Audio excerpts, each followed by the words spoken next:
Operation के दौरान सुरक्षा बलों को बड़ी कामयाबी मिली है और सुरक्षा बलों ने पोतशाही के जंगलों में आतंकी ठिकाने का भंडाफोड़ किया है। बीएसएफ और 47 राष्ट्रीय राइफल के जवानों ने इलाके में सर्च ऑपरेशन चलाया हुआ है और इसी दौरान सुरक्षा बलों को यह आतंकी ठिकाना मिला। इस ठिकाने पर हथियार, विस्फोटक के साथ युद्ध जैसी सामग्री बरामद की गई।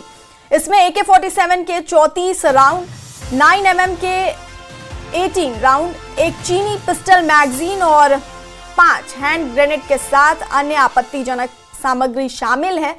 वहीं ठिकाने से गैस स्टोव, चाकू, तरपाल के साथ खाने पीने का सामान भी मिला है।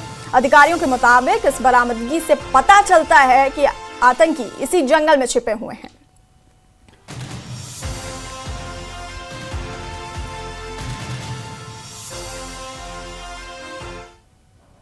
जम्मू कश्मीर में विदेशी आतंकियों के खात्मे की डेडलाइन तय हो गई है। इस साल यानी 2026 में जम्मू कश्मीर से विदेशी आतंकियों के सफाए का टारगेट सेट कर दिया गया है।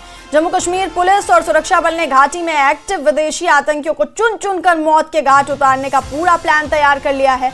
जम्मू कश्मीर में सेना और पुलिस के ऑपरेशन ऑल आउट का असर कितना हुआ है, ये आप आंकड़ों से समझ सकते हैं।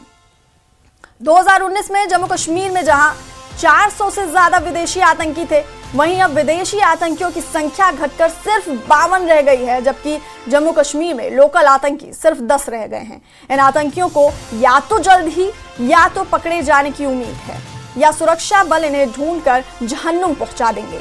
पिछले साल यानी 2024 में कुल 68 आतंकवादी मारे गए, जिनमें से 42 विदेशी थे। ये आतंकी पाकिस्तान से घुसपैठ कर जम्मू कश्मीर में दाखिल हुए थे। खुफिया रिपोर्ट के मुताबिक 2021 में 125 स्थानीय युवक आतंकवादी बने थे, जबकि 2022 में 100 स्थानीय युवक आतंकियों के संपर्क में आए थे। लेकिन 2023 में ये संख्या घटकर महज 22 रह गई और 2024 में सिर्फ 7 स्थानीय युवक आतंकवादी बने हैं।